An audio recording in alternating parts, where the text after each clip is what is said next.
What is up, everyone? It's Quinn here, and in this video I'm going to be going through my Week 15 top 18 tight end rankings. Went through the running backs and wide receivers yesterday. Already put out my top 18 quarterbacks this morning. So we're going to be diving into my top 18 tight ends.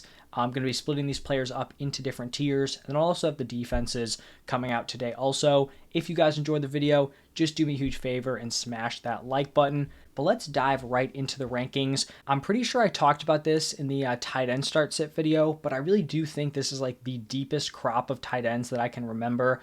I think there's pretty much close to 12 tight ends that you feel very confident firing up in your lineup. And then there are also some guys like outside the top 12 that I think are definitely still playable. So I think that most people probably should be in a decent spot here at the tight end position. I'm going to start off in tier 1. And even though Travis Kelce has seemingly slipped a little bit, he's not like blowing away the rest of the tight end competition. I'm still going to have him here as my only tier 1 tight end. He is still the leading tight end on a point per game basis by a decent margin, I think at least a point in PPR scoring. So I like Travis Etienne here as my tier 1 tight end. Now shifting into tier 2, a lot of really strong options in this tier. I'm going to start off with TJ Hawkinson. I'm not overly concerned about the swap in quarterbacks. Obviously, you'd wish that Kirk Cousins was still healthy, but it seems like they're shifting to Nick Mullins. I think it'll be fine. Jefferson and Hawkinson, I think, are both going to continue to produce.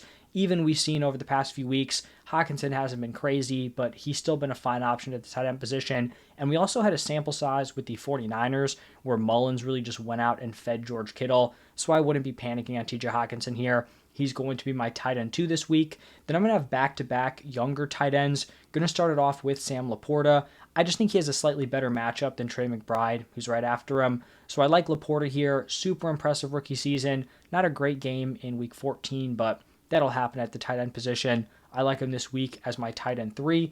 Just mentioned him, Trey McBride. He draws the tough matchup here against the 49ers, but ever since Zach Ertz, went on IR and then was now released from the team, Trey McBride has been the top weapon here for the Cardinals, especially since Kyler Murray has come back. He's put together some monster games. He has a very, very high weekly ceiling and also is just very, very involved on a week-to-week basis. So I think Trey McBride is definitely playable as like a high-end tight end 1, even in a tough matchup here against the 49ers.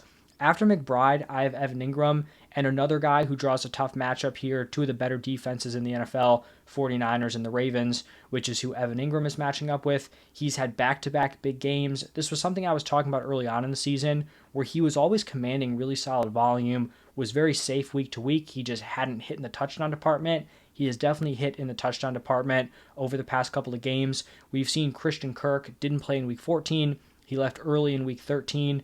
We've seen that Evan Ingram had big games in those matchups. Calvin Ridley's commanded a lot of volume, but Evan Ingram's the guy who's actually been able to capitalize on it. So I like Evan Ingram here as a top 5 tight end this week. And then after Ingram, I have George Kittle. I truly do think you can make an argument for Kittle being higher than this.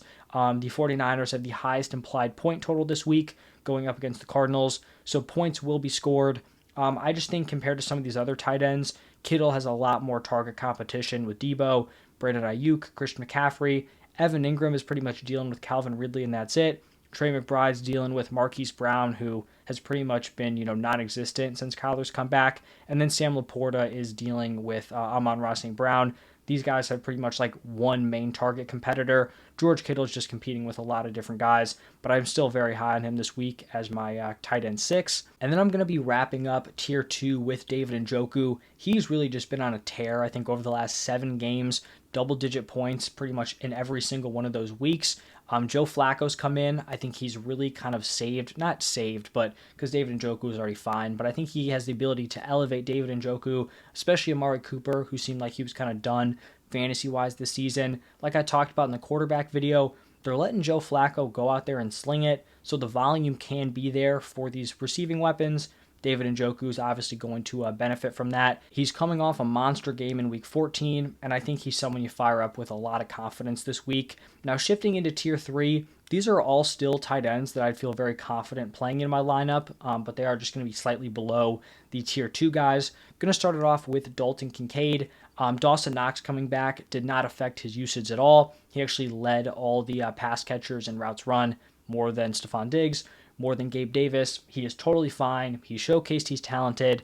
they're going to continue to use him. He just hasn't put together as many monster games or as consistent, performances as guys like David Njoku, Evan Ingram's peaking, Trey McBride.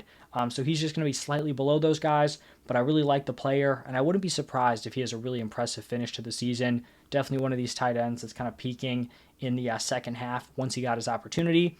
After Dalton Kincaid, I'm going to have Taysom Hill. He had a limited participation in practice this week, so it seems like he's trending to potentially being able to play in week 15.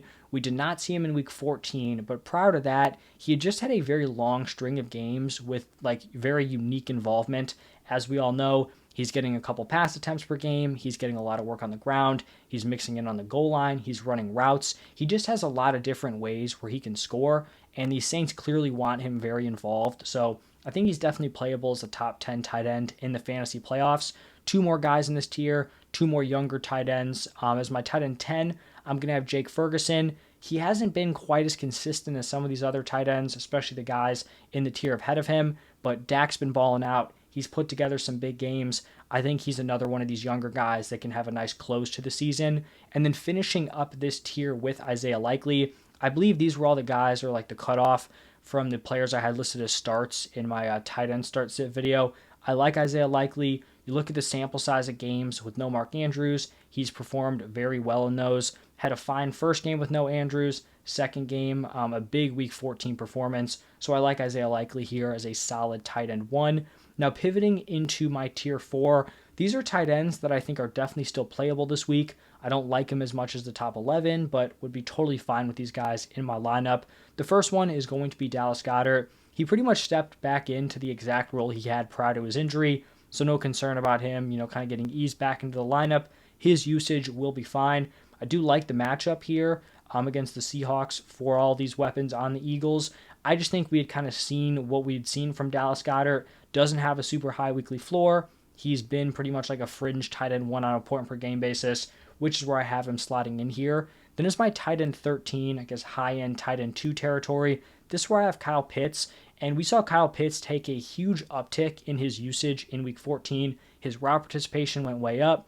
Believed it went ahead of Drake London, which was great to see. It took a while, but it seems like we might finally be there with Kyle Pitts. If I knew for certain that usage was going to stick here in week 15, I'd probably bump him into tier 3 or at least have him leading tier 4. I just don't know if that role is 100% going to stick. We've seen Arthur Smith do some weird things with these top weapons, these young weapons, so I'm not positive he's going to retain that role, but if he does, I think he's a guy who could kind of peak to finish out the season. And then my final tier 4 tight end is going to be Cole Kmet. Kind of a similar thing to Dallas Goedert here, where we just have a pretty strong sample size of what their role is going to be in their offense. And this is just kind of where they slotted in on the season. So I think a very fair ranking here for Cole Kmet. Now pivoting into tier 5, these are the tight ends that I really wouldn't love in my lineup. I get it if you're desperate. I'm there in some leagues, right, where if you had your top tight end go down, the waiver wire is probably pretty pick through. You may have to throw one of these guys in there. I get it. The first option here is going to be Dalton Schultz. And there's just kind of a lot up in the air right now with this Houston Texans offense. First off, we're not positive that Dalton Schultz is going to be able to play. He's missed the past 2 games. We don't know if CJ Stroud is going to be able to play. We don't know if Nico Collins is going to be able to play. I'd say obviously the most important thing here, well, first off, Dalton Schultz has to play to be in these rankings. If he doesn't, you probably just slot Brevin Jordan in here because his usage had been fine with Dalton Schultz out. But if Schultz plays, obviously the big thing that you would want is that CJ Stroud is healthy, because going from CJ Stroud to Davis Mills is a very significant downgrade. And then you're just not quite sure if Dalton Schultz is going to come right back into the same role he had prior to getting injured. Maybe they ease him back into the lineup. So those are some of the concerns there, but like in a peak scenario where Schultz steps right back into his role and CJ Stroud is healthy, then he could definitely be in that like tier 4 territory. After Dalton Schultz, I have Cade Otton. Not a guy I'm super excited to play. I do think I actually have to start him in one of my leagues, but he has a consistent route participation week to week. There's just not a ton of guaranteed volume, not an overly high ceiling. He's had like one huge boom game, and the floor is also not super high. Chigo Okonkwo, pretty much non-existent early on in the season. Over the past few weeks, he's coming around a little bit. Seems like this Titans offense could start to be like figuring some stuff out here. So I think Chigo Okonkwo is a fine like mid-tier tight end 2. And then I'm going to have Logan Thomas. really hasn't done much over the past few weeks. This Commanders offense just really likes to spread the ball around. You have 3 wide receivers consistently involved with Terry, Jahad Dotson, and Curtis Samuel. Got the running backs involved. So similar to some of these other tight ends in this tier, there's not an overly high ceiling and there's not an overly high floor. So if you're playing them, I get it. You might be desperate, but ideally those guys would not be cracking your lineup this week. So that's going to wrap it up for my top 18 tight ends. Like I said at the top, I think there's a lot of depth, a lot of solid options this week. Hopefully you have one of them. If not, best of luck on whatever streaming option you choose. But thank you all for stopping by. Check out the running backs and wide receivers if you haven't already. Quarterbacks and defenses will also be out today. So thank you, and I will see you in the next one.